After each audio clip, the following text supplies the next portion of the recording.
Good morning, everyone. Welcome to Catalyst Energies. My name is Dee. Thank you for joining me. I'm so grateful that you're here. This is the Daily Medicine Transmission for May 27th, 2021. We are post full moon lunar eclipse. And how is everybody doing right now? Wow, we have a lot to talk about. As we do every day. It seems like there's just never-ending things to talk about. So welcome back to my subscribers, my supporters, my audience. I so appreciate you being here. You are truly the lifeblood of this channel, whether you're on YouTube, BitChute. Yesterday, I couldn't get a video on BitChute because I accidentally stopped the recording of the stream before it was finished, so I didn't even bother uploading it because it wasn't finished.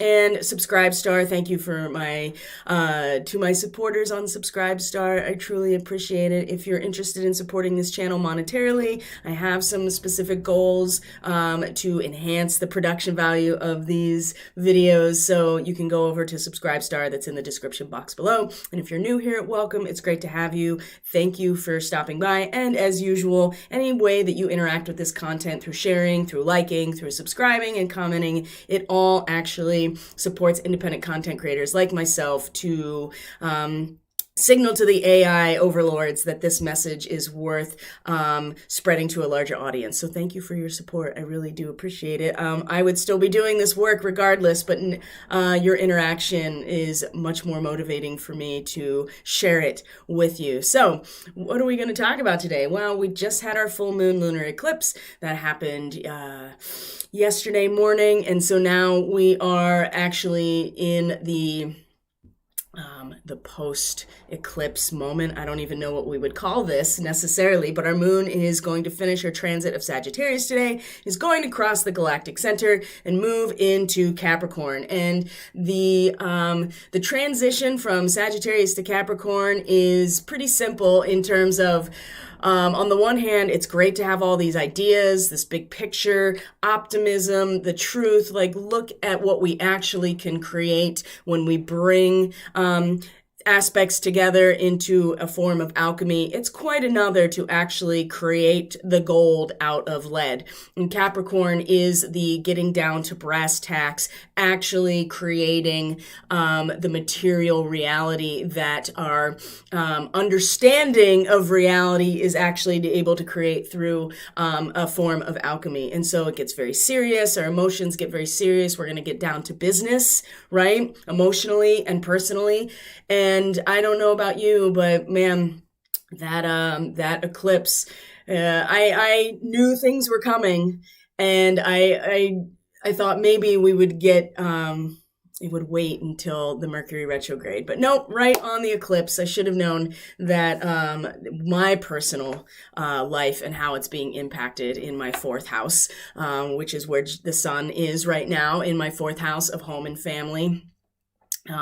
Yeah, it really did come a knocking pretty much right on schedule, even though me as a person in an ego structure was just like, maybe it'll be by next weekend. But nope, here we are. And so there's been some adjustments here that many of us are not really... we're not enjoying too well, but as we'll see with the reading, we at the heart of today have a lot of valor. We have a fighting spirit within us. And even though this adjustment that is,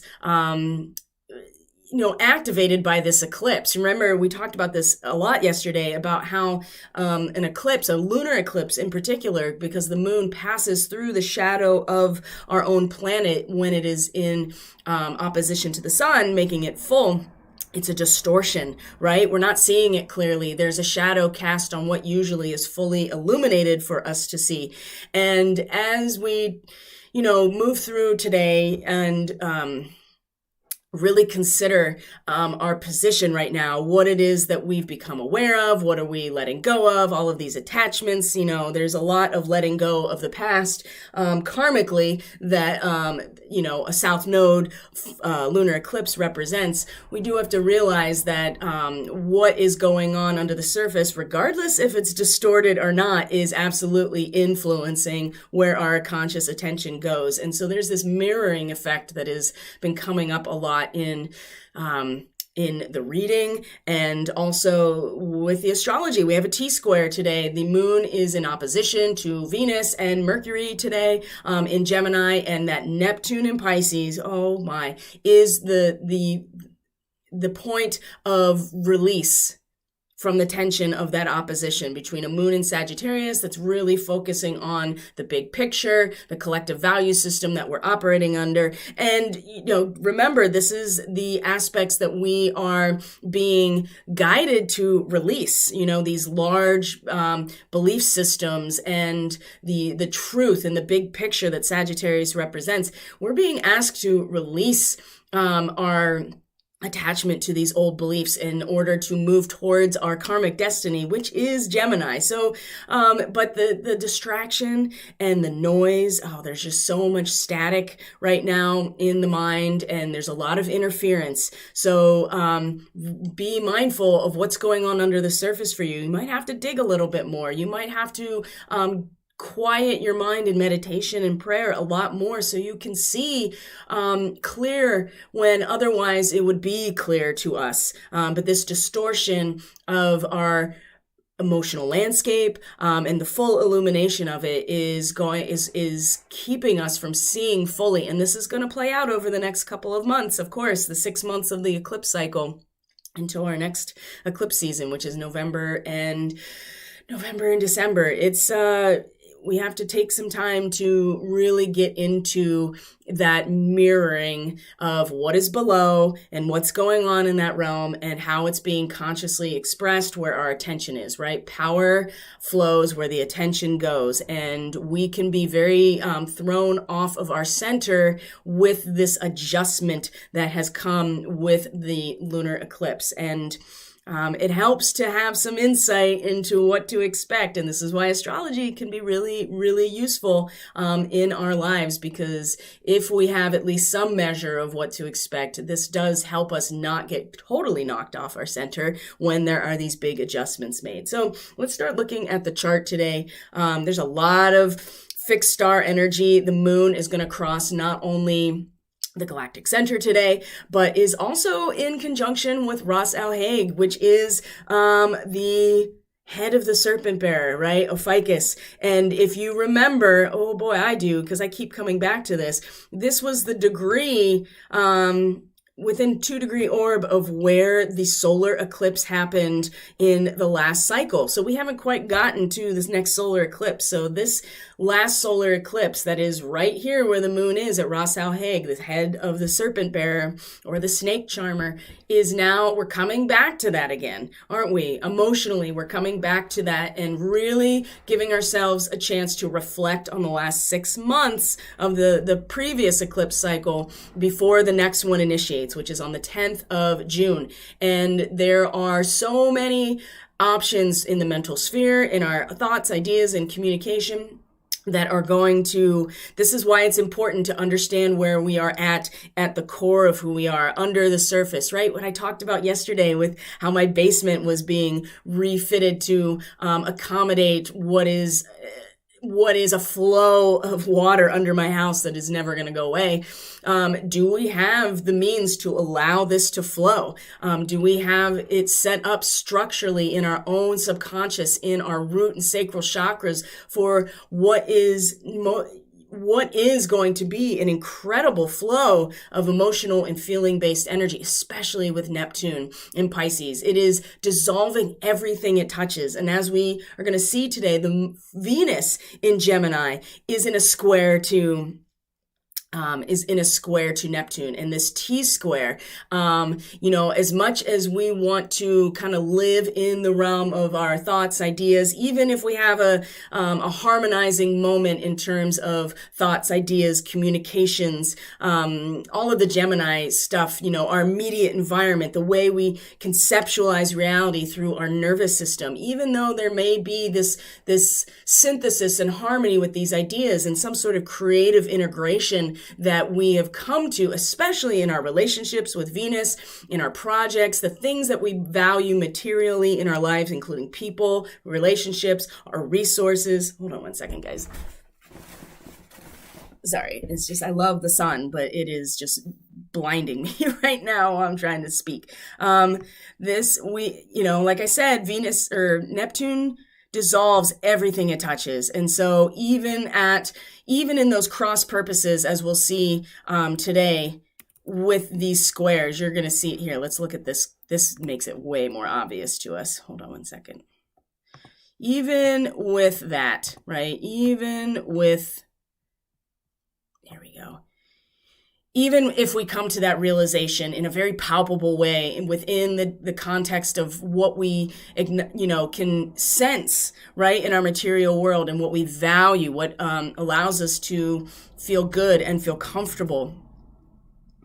Neptune, I keep wanting to say Venus. Neptune just dissolves everything it touches. So in some ways, it's even this T-square, as you can see here with the moon and Venus and even Mercury to a certain extent, the T-square is pointing to Neptune in Pisces, which is the fully surrendering ourselves completely in order to substantiate some sort of conscious ideal for the collective, right? To allow ourselves to be like a medium. And as we'll see actually in the fixed star astrology today, where Venus is, there is a connection to mediumship that is, related to this particular star, and we'll get into that.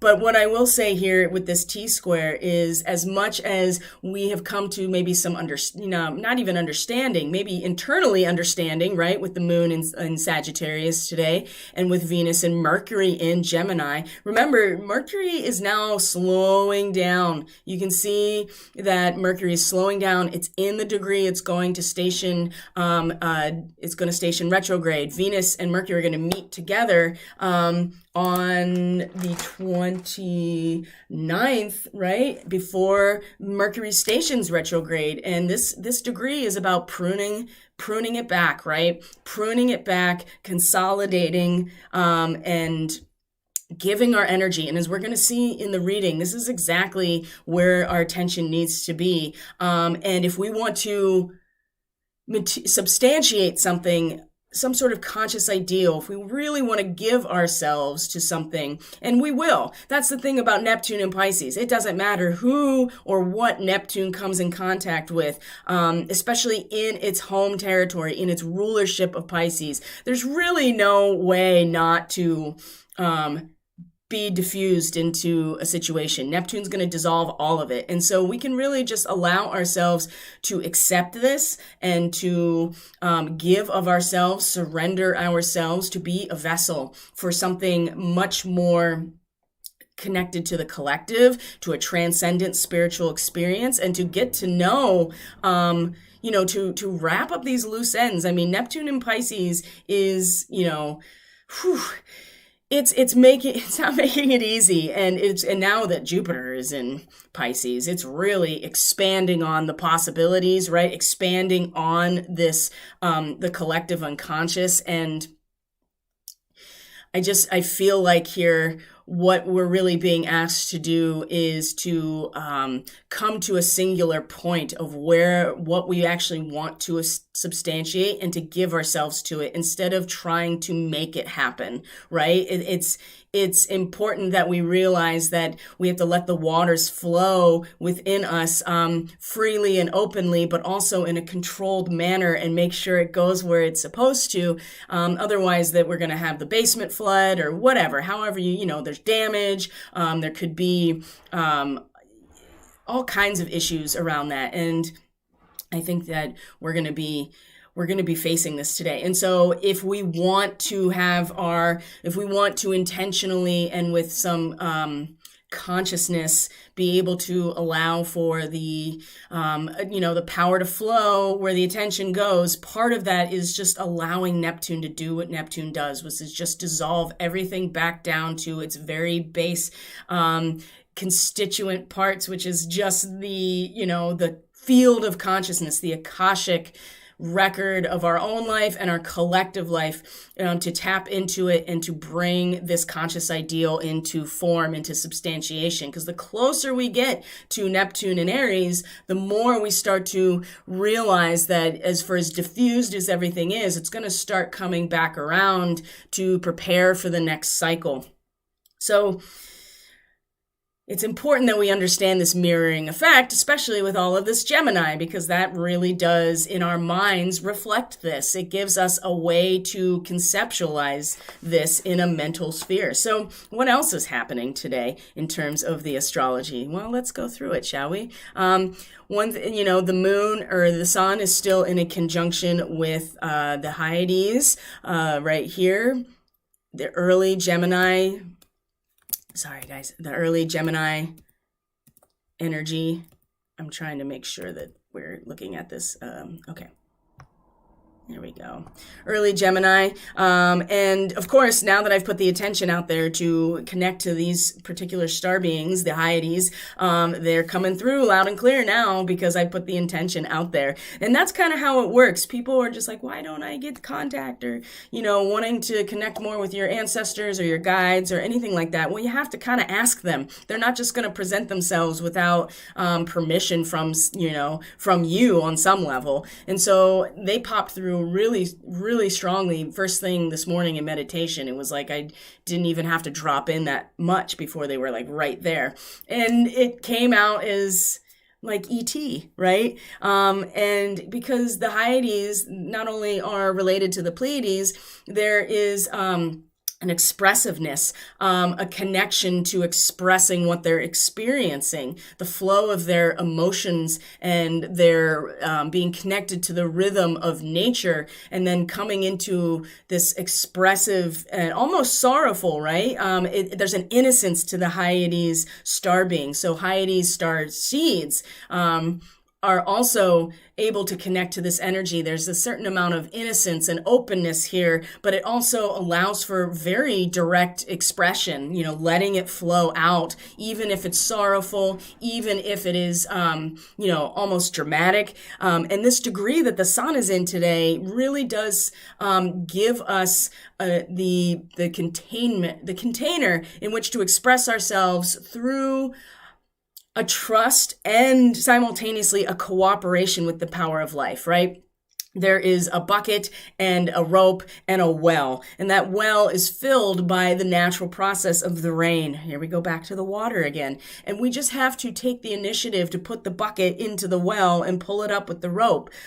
And that's part of our job, right? And simultaneously accepting that it also is naturally there, fundamentally there. It's a cooperation with the natural elements, and also a fundamental trust in it. And so for as difficult as this eclipse has been in terms of major adjustments, things coming to the surface that need to be released, as we talked about yesterday, there is a sense here that there is a way that we can work with this energy and to be conscious co-creators with it rather than to let it just fling us around. And that's a real possibility without any kind of awareness of ourselves and where our subconscious attention is. And like I said many, many times, because there is distortion of the moon at this full moon, we're not seeing it clearly, right? We're not seeing clearly how when we express ourselves through this ambitious and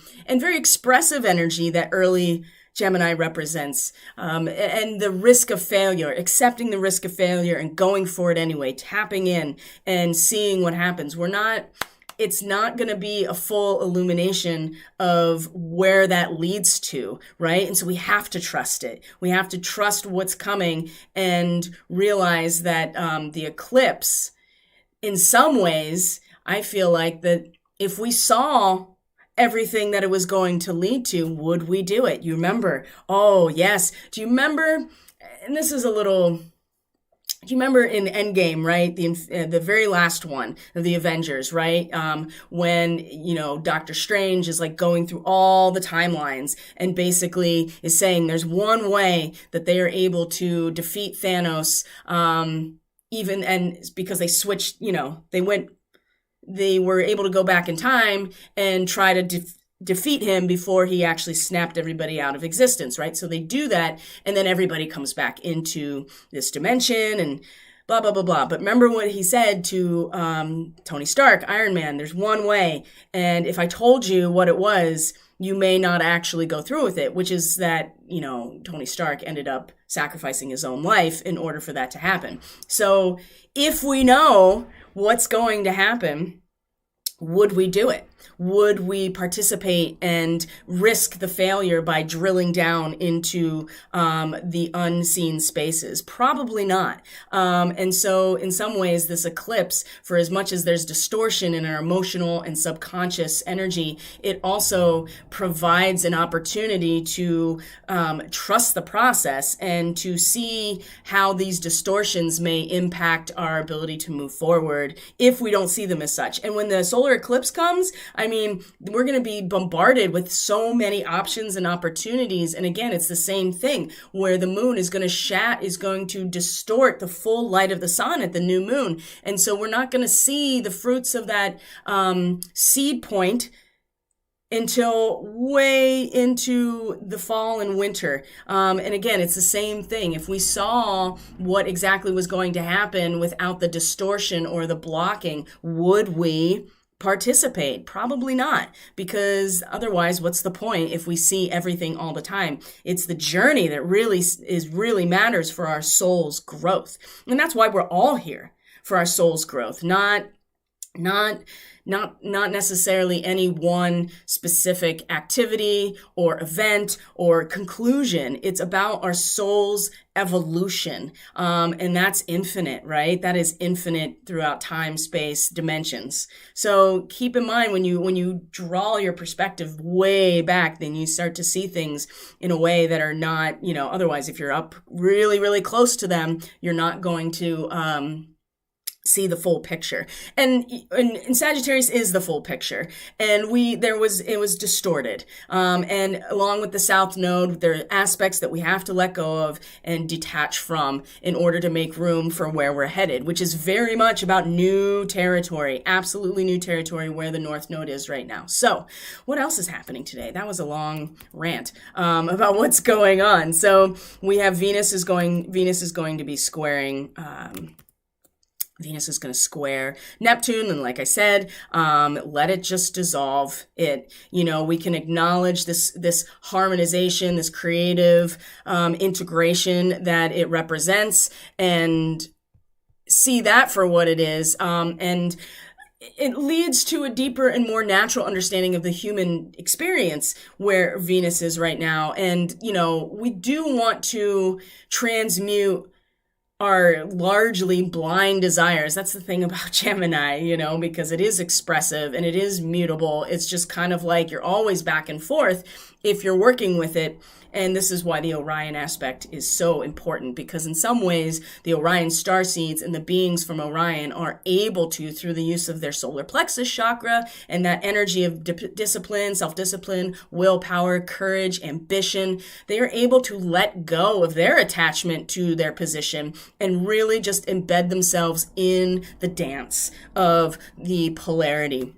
And so we want to transmute our desires and through harmonizing with natural drives, right? And natural evolution, attuning them to natural evolution. So we're not just getting, like I said, not getting just thrown all over the place or like getting bounced back and forth like we're playing ping pong. We want to utilize this to find some manner of harmonization. But in the end, with Neptune and Pisces, we're even giving that away to the complete diffusion and dissolution into something that is way bigger than just our own ego desires. It's something that has to do with the end of a cycle, the Akashic records, something about, Pisces is about that transcendent space where karma is realized and everything that has transpired over the entire cycle is brought to a culminating point and has to be released. So that's what it is. And so this T-square today with the moon is going to give us a chance to really just release into this process. Now, if we are unconscious about what's going on, then we are giving ourselves away to somebody else's agenda. And that is absolutely a very real potential with where Neptune in Pisces is. We talked about this so many times, that Pisces is the epidemic, right? The sharing of infectious diseases. Pisces is propaganda. Pisces is addiction. Pisces is escapism, through all kinds of means. So if we are unconscious, if, this is mystic swim and psychotics drown. If we are not conscious and if we are not grounded, then we are just giving ourselves away to somebody else's situation. And a lot of people are doing that. That's pretty clear at this point. So we're going to be working with this energy with Sagittarius and the moon today as well. So, and Venus at the same time is going to square Pallas Athena, which is also in conjunction. So the strategy that Pallas Athena represents, the wisdom and the strategy in war, right? Everything that we can do without going into battle, right, is also in conjunction with Neptune. So the strategy here is also to give and surrender that part of ourselves, not unconsciously, not because we just accept that somebody else knows better, but because we know that we have to step aside our own ego desires in order to substantiate something significant and transcendent. So Venus is also going to square Pallas as well. So let's talk about Ras Al Hag, because this is actually where the moon is making all of these connections to Neptune, is making all these connections to Venus as well, and let's see what else. Squaring Pallas, opposing Venus, and squaring Neptune, all at the same time, and in opposition to Mercury as well, where it's going to station retrograde, all at the same time that it is at Ras Al Hag. So let's look at this and just remind ourselves. And if you didn't watch the report about the solar eclipse last cycle that we're now finishing up, I'd really encourage you to do that. You can just scroll down through the list of videos and you'll find it. Ras Al Hag, here it is. Ras Al Hag, the head of the serpent, right? And so we are connecting on some level, emotionally, subconsciously, under our surface, in our emotional landscape, intuitively even. And it's a transient moment, right? Just like the moon is for everything. Where are we here? The head of the serpent handler. What's interesting is this star actually rules the right side of the groin. And the serpent and Ophiuchus, the serpent handler, as a constellation and as a mythological construct, this individual was a supreme healer and used herbs and managed. They're in control of the serpent, right? Using the serpent medicine with intention and mastery and not having it take them over. This is how we manage the Kundalini within us too, right? When the serpent takes us over and we are not at our highest, then this is where you have problems with the Draco, right? The Draco that are not giving themselves not service to others, like Ophiuchus, for instance. These are our problem points in terms of people in positions of power. But Ras Al Hag, Ophiuchus, Asclepius, as a mythological construct, if we want to just talk about it that way, was a supreme healer. And he was so good at what he did, and he had such mastery over this potent medicine that he had the potential to raise people from the dead. And Pluto wasn't having any of that, because he was like, I'm going to be obsolete if this keeps happening. So they had him killed, and Jupiter decided to, because Jupiter makes all these decisions, immortalized him in the sky, because his work didn't go unnoticed or valued, but left unchecked. He was defying nature with his ability to master the healing arts. So that's also something to consider, is the natural rhythm. And when we, again, defy the natural order of things through the use of our mastery, then there are problems, right? We can't necessarily, we can try, but that goes against a lot, doesn't it? And that's why Ophiuchus or Asclepius was taken out, right? Couldn't have that. They needed to maintain the balance of the world and the underworld, life and death. And when you start playing with that, it gets kind of messy, doesn't it? So this is where the moon is, in the head of the serpent bearer. Now, what I was referring to, the right side of the groin, this particular star. Now, number one, the groin area is where a ton of lymph nodes are. So we are already referencing the immune system here with this. So there's this connection to healing as well, because your lymph system is what detoxes stuff out of your body, right? The fluid of your lymph carries the toxic cells or the toxic whatever out of your cells through the lymph vessels and into the lymph nodes. And then the lymph nodes process things and put them where they need to be in order to be released from your body through all kinds of measures, right?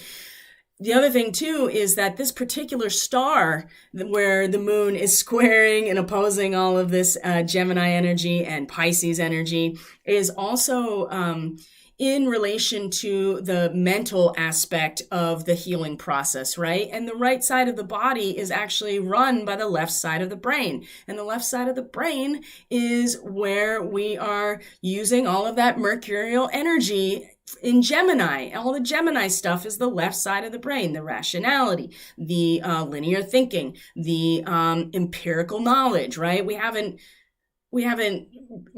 consolidated it and brought it all together. That's the right side of the brain, the left side of the brain. So we see that Ras Al Hag not only has to do with the expulsion of toxins, the healing element, especially there are a lot of lymph nodes in your groin area. It's probably where you have the most. Next to up here, in this brachial axis area where it drains. But So we know that this has to do with healing. It has to do with the process of the immune system functioning. And considering that it's the right side of the body, we know that the left part of the brain is what's managing this. And Ras Al Hag is about using the mental energy, right? Mercury oftentimes is, he's got the wings, and the caduceus with the serpent wrapped around the staff with the wings at the top. Mercury has the capacity here to utilize those empirical skills and the ability to think linearly and the ability to put these pieces, to think about things and to learn things in order to put it into practice, right? And so we're feeling this, right? We are engaged with this where Ras Al Hag is with the moon, but it's in opposition and it's in square to all this other energy. And so this is just a moment to remember. And as much as we want to use the mental capacity here to manage the serpent, right? To control the healing energy and use our mind to do it, there's this moment here where we have to kind of let go. And it's the same thing about the squares, that T-square to Neptune. We have to let go and let the process unfold in a very feeling-based way and let Neptune do what Neptune does. But this does remind us of all of, the mastery and the potential setback, too, of trying to work against the natural duality and polarity of life. Now, Mercury as a mythological figure, as a deity in these mythological contexts with Rome and Greece, was the only deity that could move in and out of the underworld as well. So that's something to consider, that we can conceptualize these things. We can utilize our mental energy to move into these spaces and back out, but we're really feeling we're feeling a lot of tension when it comes to our ability to conceptualize this healing process and even put it into practice, whereas there is so much more energy being again, drawn back to Neptune. So that's something to consider. And I know that was, long-winded, but I think you'll understand why it's so important. Now, Moon is also opposite Mercury. We talked about that. Now, Venus. Let's talk about Venus. Oh, this is great. Oops. All right, let me make sure here. So Venus is in Gemini. Obviously, I've said that like 100 billion times, and we know this, and is also going to be in a direct square to Neptune. So all of this energy is still very much at play here. Now, where is Venus? It's in conjunction with fixed star fact right here. You see the dove, and we've talked about this before because Mercury had been here before and the moon had been here before. So fact, right? This is the branch of the tree that the dove carries. What is the lunar cycle we're still in right now? It feels like a billion years ago, but it's only been 2 weeks ago. Taurus, the new moon in Taurus, the white dove over troubled waters. Venus is here. And so even with this square to Neptune today, there is a sense in our ability to harmonize and synthesize the mental realm, our ideas, our thoughts, our communication, what we're observing, what we're listening to, what we're even expressing. Our ability to have this creative integration and harmony in the realm of the mind and being expressed in our relationships, right? Being more willing to communicate these things in our relationships, or having a mental relationship with our value, our worth and value, and what we value and what's worthy to us in our lives. With this, even if we are cross purposes with Neptune, this particular connection today brings us back to the new moon cycle, the white dove over troubled waters, right? That normally there would be a full culmination with the full moon, that we would see what we have to release and let go of. It's distorted. We don't fully see it. We don't see what's going to happen necessarily. We just have to trust what's unfolding. And this gives us at least some measure of like, there is hope, right? There's hope here.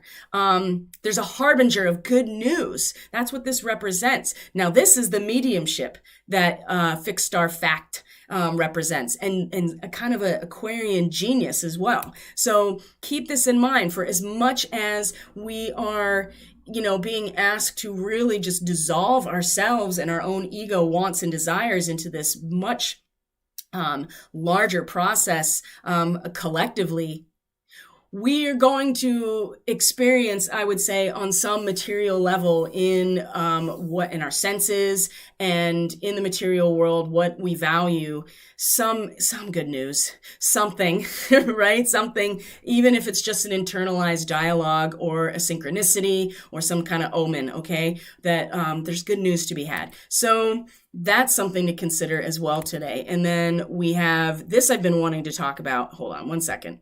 We're going to just draw attention to Black Moon Lilith, is at Medusa again today. So if you needed more, reference to the idea of releasing what we don't need anymore, Black Moon Lilith is assisting this. And so something very deep inside of us, something that we don't even realize is operating, something that's deeper than our own intuition, subconscious, something that's at the depth of the actual earth herself, something that we're connecting to that is deeper than even just this lifetime.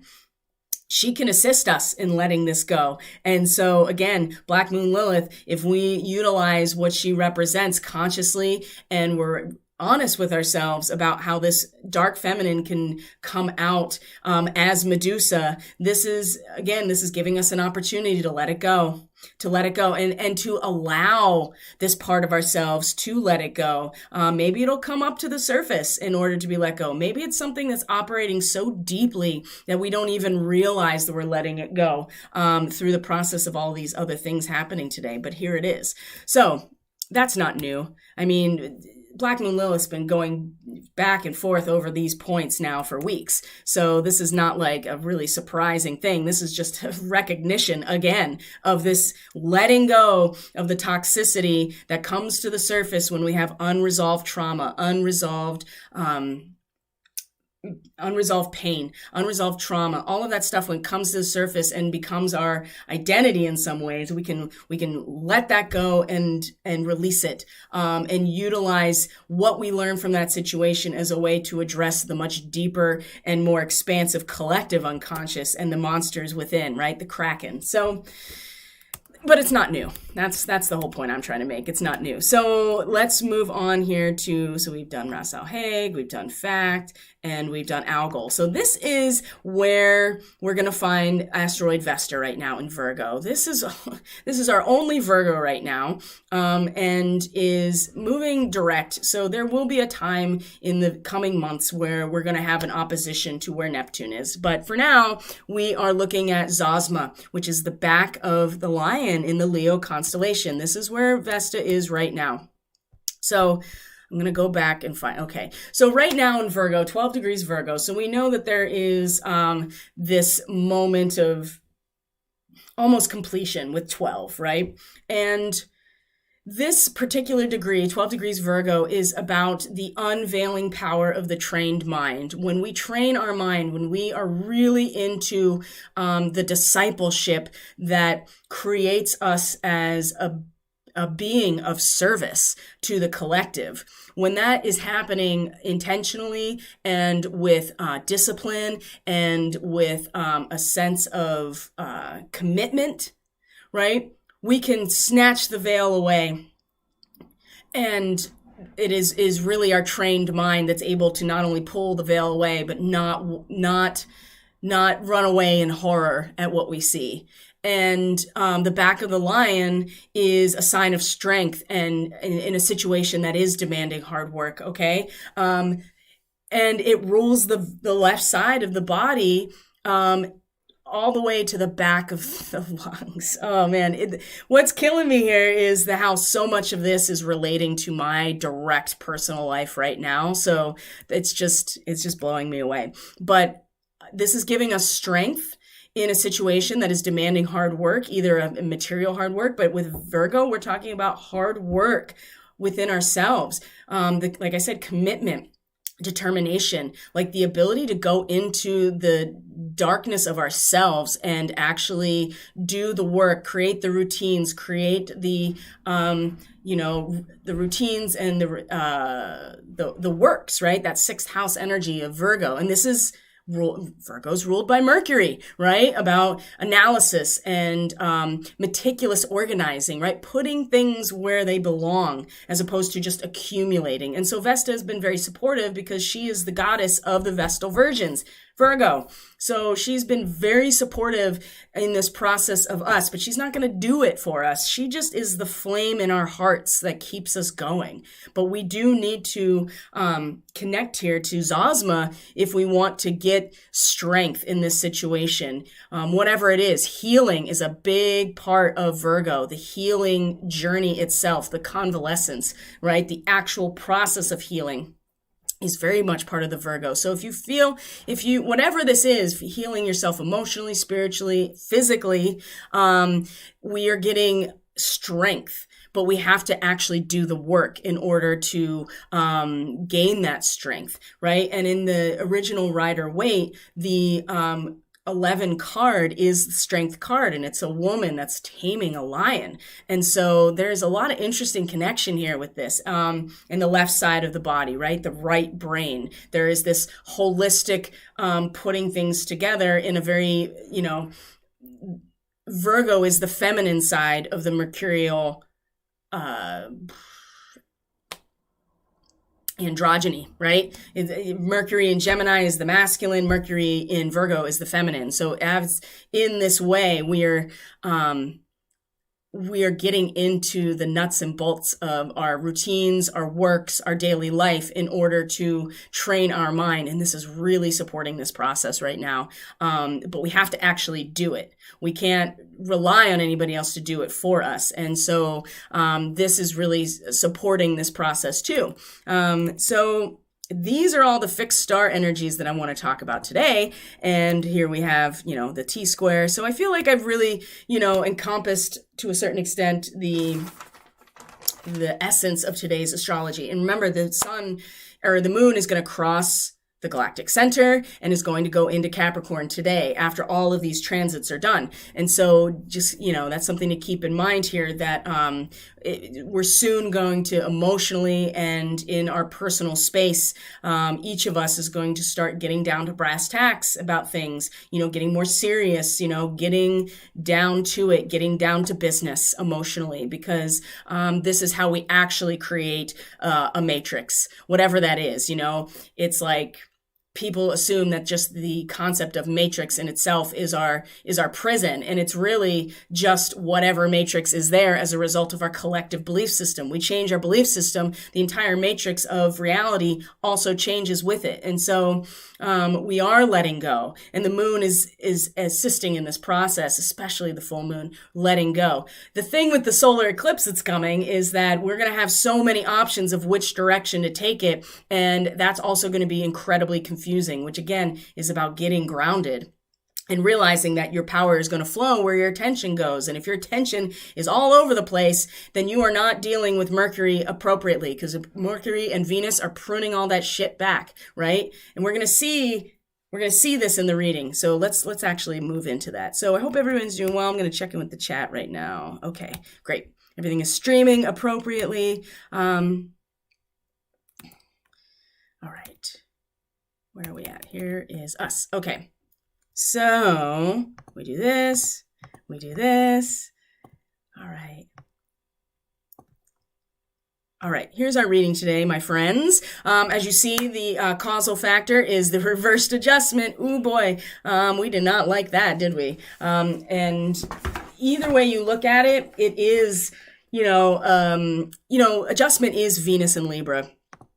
Right? And Venus does rule Libra. So we are looking at a very, very distinct rebalancing, or a balancing. I shouldn't say rebalancing. It's a balancing of the scales in a very material way. Libra is about applying our knowledge and wisdom to transfigure and reconstruct in order to find balance in our relationships in society.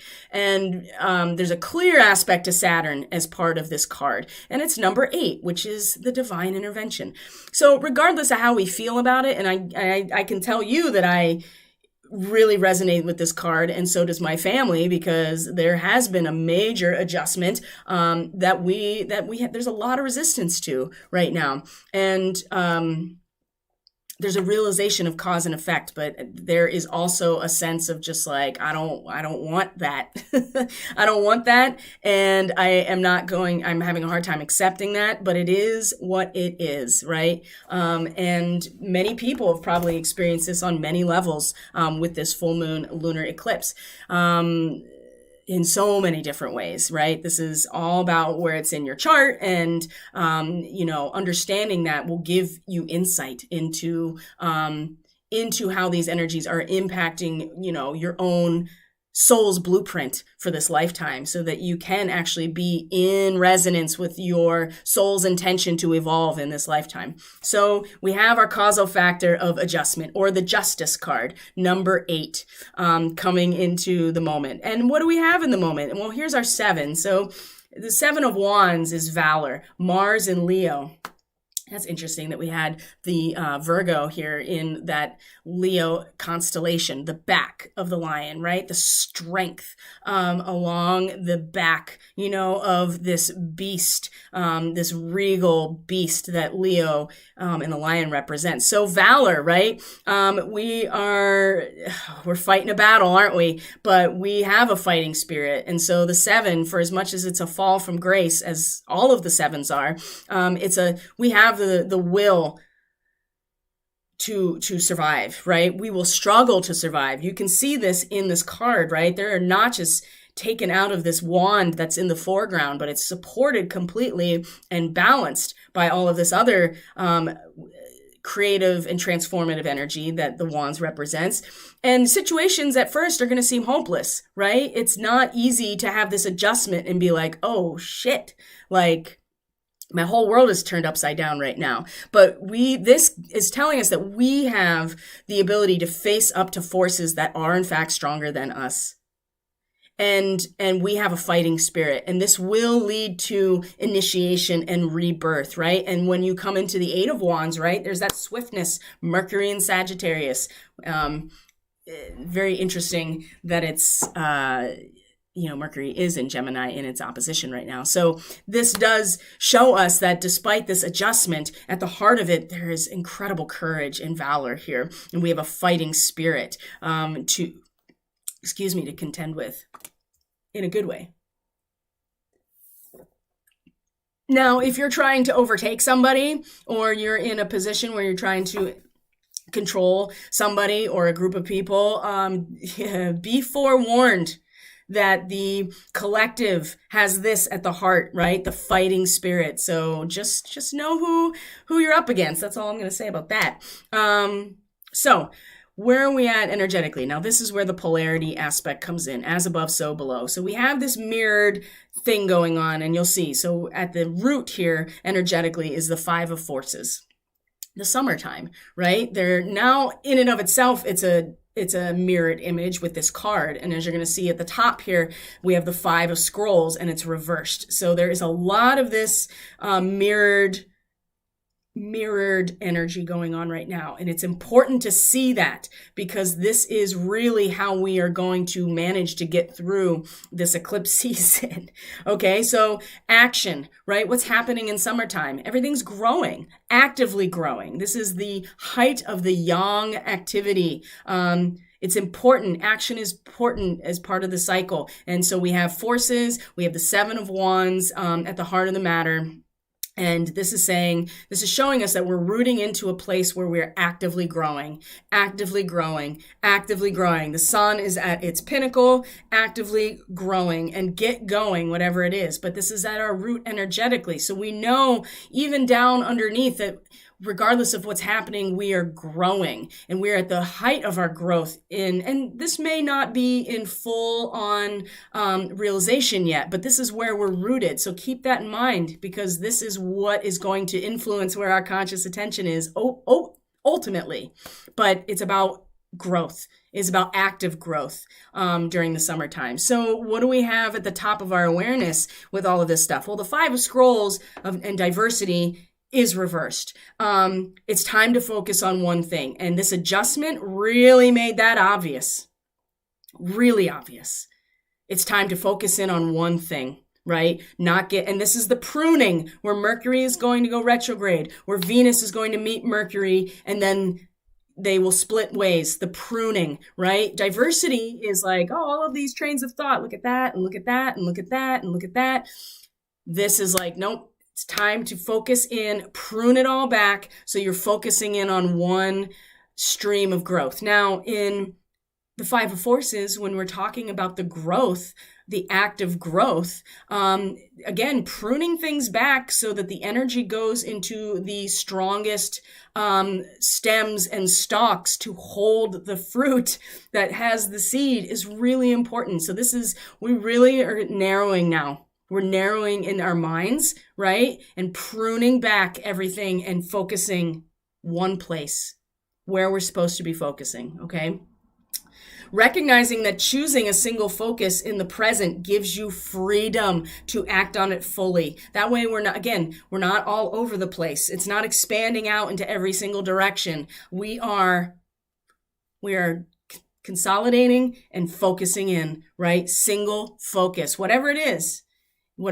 And this adjustment that came from the eclipse really made it obvious.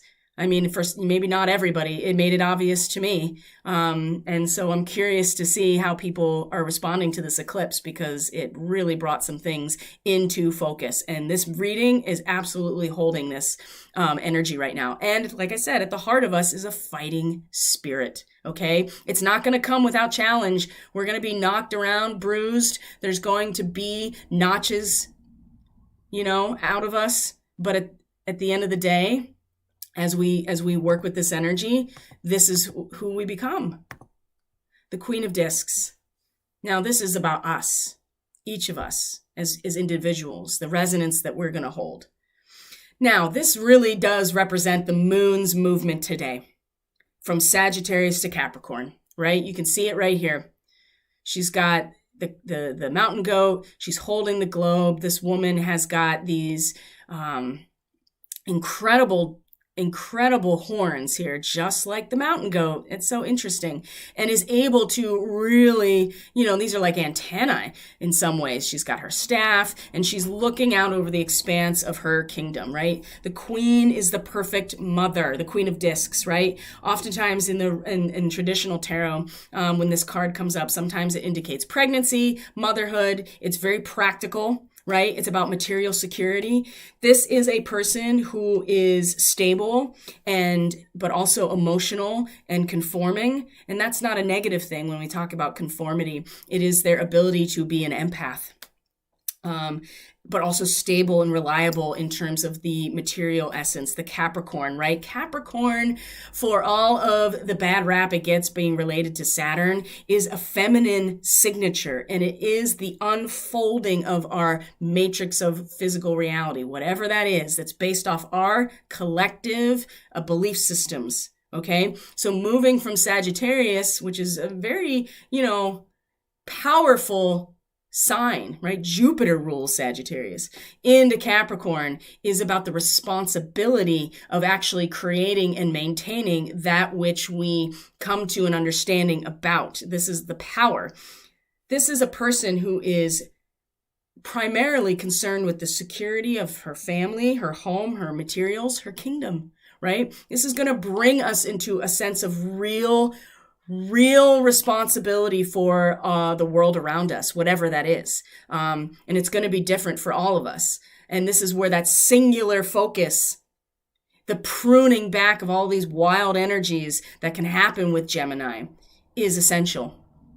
It's going to be pruned back, and we are at a stage, especially today, right? That movement of the sun or the moon from Sagittarius to Capricorn by the end of today, we're going to feel the responsibility, but also how we can be security for our family, how we can hold this resonance of the perfect mother, right? And it doesn't matter what gender you are, sexual identity, none of that really, that's not relatable in this archetypally. This is something that we all are able to hold. And it's going to be, it's going to reference whatever's going on in our life that this makes sense for. And again, this is why your chart is so important, because you can see, for me, it's along the 4th and 10th house where this eclipse happened. And I'll tell you that the 4th house, where the sun is right now, is definitely lit right up, home and family.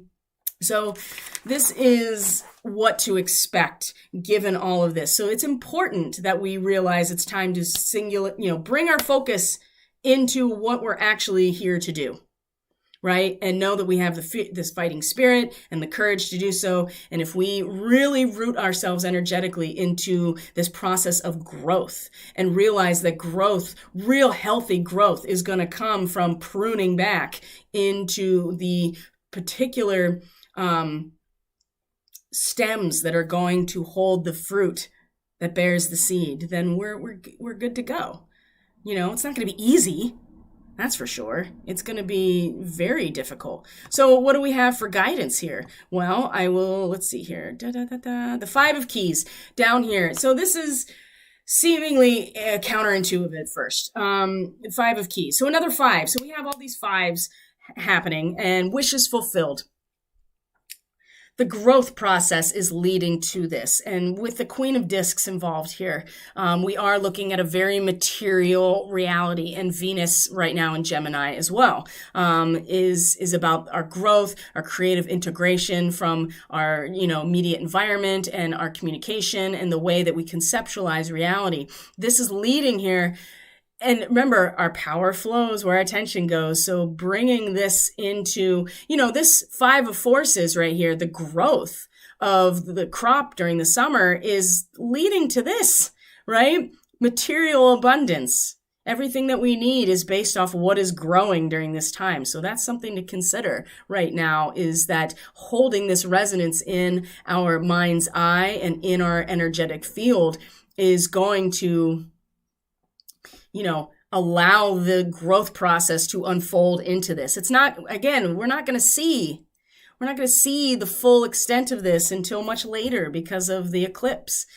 Now, this is important too. The panda, it says create a sacred space for yourself in your home and in your place of work, right? This is about very simply, you know, having that space where it's just you. You can go in and do your meditation and let it all go. Now, this also, to me, is saying that we have to create the space for our growth, and it has to be a sacred space.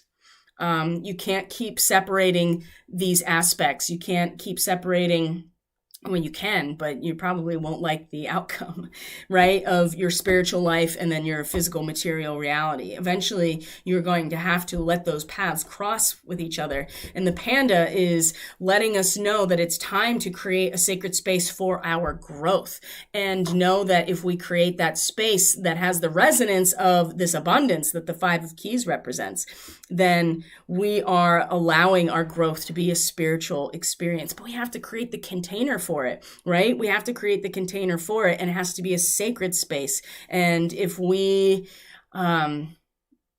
really want to get the most out of this growth, right, it has to be a sacred container in order to get the most out of it. And then when it comes to that diversity, so the humpback whale is talking about music, essential to healing and well-being. So getting into vibration, obviously, and resonance, but your song, right? This card has an interesting connection to shamanism, because it talks about how in the course of working with a patient or a client or whoever, the shaman, the first thing they're going to ask is, when did you stop singing? If you're on a healing journey, when did you stop expressing? When did you stop singing? And the water element is really important to consider here, because where are the Hyades? They traditionally, in an ancient astrology, that star cluster, that constellation, would often portend, you know, rain and swelling of the ocean, storms, because it's expressive and almost sorrowful at sometimes. This is about being able to engage with our song, whatever it is, our healing potential through vibration and resonance within the realm of the feeling, right? Of the Pisces area, right? That we need this huge expanse of the ocean for a whale to even be able to be free. And it's in that medium that the song is able to be sung. And so again, embedding ourselves within that collective unconscious realm of Pisces, where Neptune is going to, it's kind of inevitable, but we can find our song in this place. And this is really going to be, again, that bringing that focus back in our minds to one focus, and allowing ourselves that focus to be the song that we hold in our hearts, in our energetic field, in our soul, right? That we can hold on to and sing as part of our focus. Now, this is interesting, because the Six of Keys, the increscent moon, this sculptor, this is the Sabian symbol for the galactic center. And when it's reversed like this, and so we are talking about keys, this is a retraction of energy, right? This is a decrease. And the moon is now waning because of the full moon. So now we're in the waning period, and we may want to sculpt, right? We may want to express ourselves in this physical form, you know, like bringing our own identity into this artistic process. And when it's reversed like this, it's time to conserve our energy, right? Again, we're not trying to create something necessarily. We're trying to get into a singular focus, and that singular focus is our healing. That singular focus is pulling it in and finding our healing song, whatever that is. And not necessarily right this moment get into the sculpting of our,